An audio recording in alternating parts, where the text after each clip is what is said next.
इंदौर में हुए अग्निकांड ने 7 लोगों की जान ले ली। पहले हादसे के पीछे की वजह शॉर्ट सर्किट बताई गई, लेकिन अब असली खुलासा हुआ तो सबके होश उड़ गए। क्या इंदौर अग्निकांड की इनसाइड स्टोरी है? देखिए हमारी इस एक्सक्लूसिव रिपोर्ट में, आपको सब कुछ जानने को मिलेगा।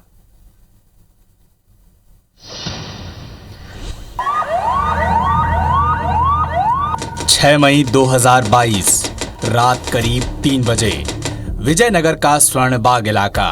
इंदौर में 6 मई की दरमियानी रात वैसे ही गुजर रही थी जैसे आम दिनों में गुजरा करती है, लेकिन अचानक खबर आई कि विजयनगर के स्वर्णबाग कॉलोनी के 2 मंजिला इमारत में भीषण आग लग गई है। आग इतनी भीषण थी कि उसने सबसे पहले पार्किंग एरिया में रखे 13 2 पहिए वाहन और एक कार को जलाकर खाक कर दिया। इमारत में फंसे लोग अपनी जान बचाने पर आमदा थे, तो जिससे जैसे बन सका वो खुद को वैसे ही रेस्क्यू करने में जुट गया। किसी ने रस्सी के सहारे नीचे छलांग लगाई, तो जिसे कुछ भी नहीं मिला तो उन्होंने गैलरी से कूदकर अपनी जान बचाई। लेकिन कुछ लोग थे जो इतनी हिम्मत नहीं जुटा सके। आफत की आग ने इन 7 लोगों को अपने चपेट में ले लिया और उनकी मौत हो गई, जबकि हादसे में 3 लोग गंभीर रूप से घायल हैं। बताया गया कि आग शॉर्ट सर्किट के चलते लगी। मैं मौजूद हूँ स्वर्णबाग की उसी इमारत के सामने जहाँ पर हुई आगजनी की घटना में 7 लोगों की जान चली गई। शुक्रवार और शनिवार की दरमियानी रात करीब 3 बजे यहाँ पर आगजनी की घटना हुई थी और सुबह होते होते तक यहाँ पर 7 लोग इस इमारत में जो रह रहे थे उनकी मृत्यु हो गई और अभी भी कई लोग अस्पताल में भर्ती हैं। शॉर्ट सर्किट से शायद आग लगी थी। आग की लपटें मतलब गाड़ियों से होते हुए सारी गाड़ियों से फैलते फैलते ऊपर तक गई थी। मैं गया था मौका वायदात पे, तो 2 शव तो वहीं पे पड़े हुए थे। उसके बाद में आग बुझाते बुझाते ऊपर गए, फिर हर कमरों में देखा तो शव मिलते। 7 मई 2022 विजयनगर का स्वर्णबाग इलाका। सुबह प्रत्यक्षदर्शियों ने बताया कि सूचना के बाद भी फायर ब्रिगेड की टीम घंटे भर देर से पहुंची। शासन और प्रशासन भी मामले में एक्टिव हुए। फॉरेंसिक के साथ ही इलेक्ट्रिसिटी एंड मेंटेनेंस की टीम मौके का जायजा लेने पहुंची, तो इधर पुलिस प्रशासन भी मामले की जांच में जुट गया। सीएम शिवराज सिंह चौहान ने मृतकों के परिजनों को 4-4 लाख रुपए सहायता देने का ऐलान भी किया। को पानी की बाल्टी से पानी डाल रहा था, कोई मोटरें चालू करी अपने पानी डालने पर, आग बहुत बेकाबू थी, वो काबू में नहीं हो पाई और फायर ब्रिगेड को ही फोन लगाया तो फायर ब्रिगेड ना बहुत लेट आई।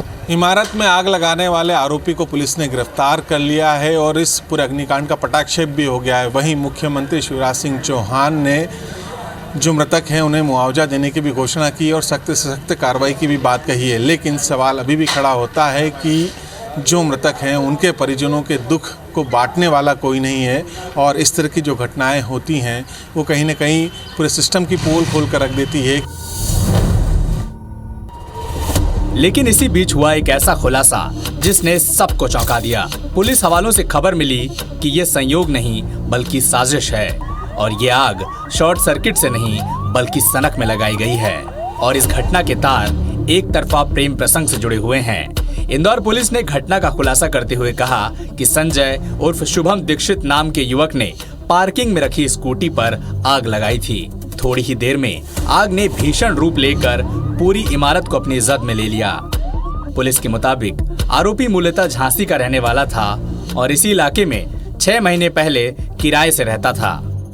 शुरुआत में इस पूरी घटना को आगजनी की घटना से जोड़कर देखा जा रहा था, लेकिन शनिवार शाम तक पुलिस ने इस बात का खुलासा कर दिया कि ये आग शॉर्ट सर्किट की वजह से नहीं लगी थी बल्कि इससे साजिश के तहत आग लगाया गया था और आरोपी संजय उर्फ शुभम दीक्षित को पुलिस ने गिरफ्तार भी कर लिया है, जिसने कि एक तरफा प्यार में पड़कर अपनी प्रेमिका की गाड़ी में सबसे पहले आग लगाई, जो आग फैलते हुए पूरे बेसमेंट की अन्य गाड़ियों में फैली और वह पूरी इमारत को इस आग ने अपनी जद में ले लिया और इस मकान में रहने वाले जो किराएदार हैं वो मौत की नींद सो गए।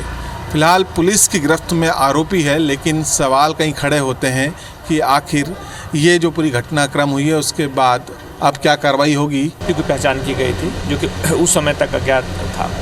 बाद में जब आरोपी की पहचान हुई तो उसके बाद पूरी टीमें लगाई गई और देर रात उसे पकड़ने में पुलिस सफल रही। उस आरोपी को पकड़ा गया है, उससे पूछताछ की गई और घटना में जो साक्ष्य पाए गए थे उन सारी चीज़ों की उससे प्रारंभिक जो तथ्य आए हैं उसे पूरी तरह से उनकी पुष्टि हुई है। 7 मई 2022 देर रात कातिल गिरफ्तार। सैकड़ों सीसीटीवी फुटेज खंगालने के बाद इंदौर पुलिस आखिरकार उस कातिल तक पहुंच गई जिसकी सनक ने 7 लोगों की जान ले ली। भीषण अग्निकांड का खुलासा हो चुका है, आरोपी पुलिस की गिरफ्त में भी आ चुका है, लेकिन अभी भी कई सवाल खड़े होते हैं क्योंकि आरोपी तो गिरफ्त में आ चुका है, लेकिन जो 7 लोगों की मृत्यु हुई है उनके परिजनों के दुख बांटने वाला कौन है। फिलहाल आरोपी गिरफ्त में है, लेकिन जो परिजन है आज भी दुख में है। कैमरा पर्सन संतोष के साथ दीपक यादव, IBS 24 इंदौर।